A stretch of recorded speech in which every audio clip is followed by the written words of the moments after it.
যাকে মানুষ ঠকায় তাকে সৃষ্টিকর্তাই জিতিয়ে দেয়। মানুষ নিষ্ঠুর হয় কিন্তু সৃষ্টিকর্তা নয়। একটা কথা মনে রাখবেন, মানুষের পতনের জন্য অভিশাপের দরকার হয় না। যাদেরকে আপনি কষ্ট দিয়েছেন তাদের বুক চেরা দীর্ঘশ্বাসই যথেষ্ট।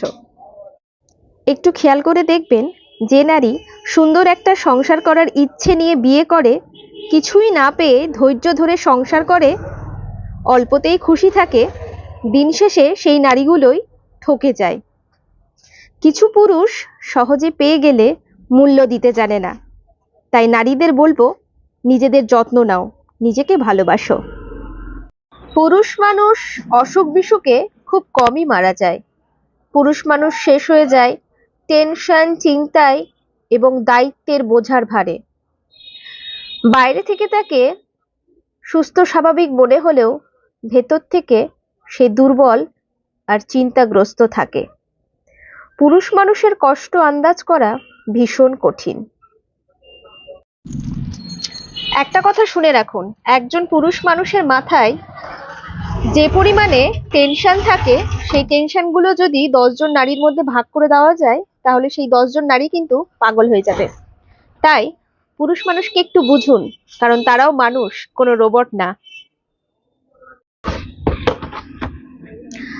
নারী দুবেলা খাবার রান্না করে নিজেকে কাজের লোক বা কাজের দাসী বলে, কিন্তু একজন পুরুষ সারা জীবন উপার্জন করে, নিজের সমস্ত শখ বিসর্জন দিয়ে পরিবারের শখ পূরণ করে। আসল জীবনে তো পুরুষই কাজের লোক, যেটা নারীরা বোঝারই চেষ্টা করে না। একজন পুরুষ তার শখের নারীকে খুশি রাখতে তার জীবনের সমস্ত সুখ হাসি মুখে বিলীন করে দেয়, এটাই বাস্তব। আমি আমার মা ঠাকুমার থেকে শোনা কিছু গুরুত্বপূর্ণ কথা যারা নতুন মা হয়েছেন তাদের বলতে চাই, আশা করি তাদের উপকারে আসবে। 1. বাচ্চাকে কখনো শুয়ে শুয়ে দুধ পান করাবেন না। 2. বাচ্চাকে দুধ পান করানোর সময় মোবাইল চালাবেন না। 3. বাচ্চার চোখে কাজল দেবেন না। 4. বাচ্চার গায়ে পাউডার ব্যবহার করবেন না। 5. বাচ্চার গায়ে সরষের তেল লাগাবেন না। 6. বাচ্চাকে অতিরিক্ত ঠান্ডা বা গরম জলে স্নান করাবেন না। মেয়ের ভালোর জন্য খারাপের থেকেও খারাপ জামাই মাথায় তুলে রাখা যায়, কিন্তু ছেলের ভালোর জন্য ভালোর থেকেও ভালো বৌমাকে মাথায় তুলে রাখা যায় না। এটা কঠিন হলেও এটাই বাস্তব। গাছ থেকে যদি পাতা ঝরে যায়, তাহলে কি গাছ মন খারাপ করে?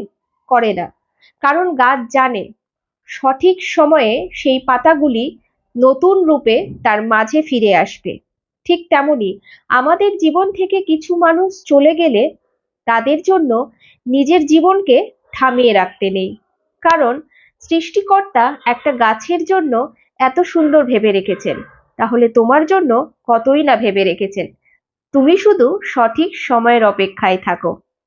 দেখুন, একজন স্ত্রীর ক্ষমতা শুধু এতটুকুই, তাকে যদি আপনি একটা বাড়ি বানিয়ে দেন, তাহলে সে আপনাকে সংসার সাজিয়ে দেবে।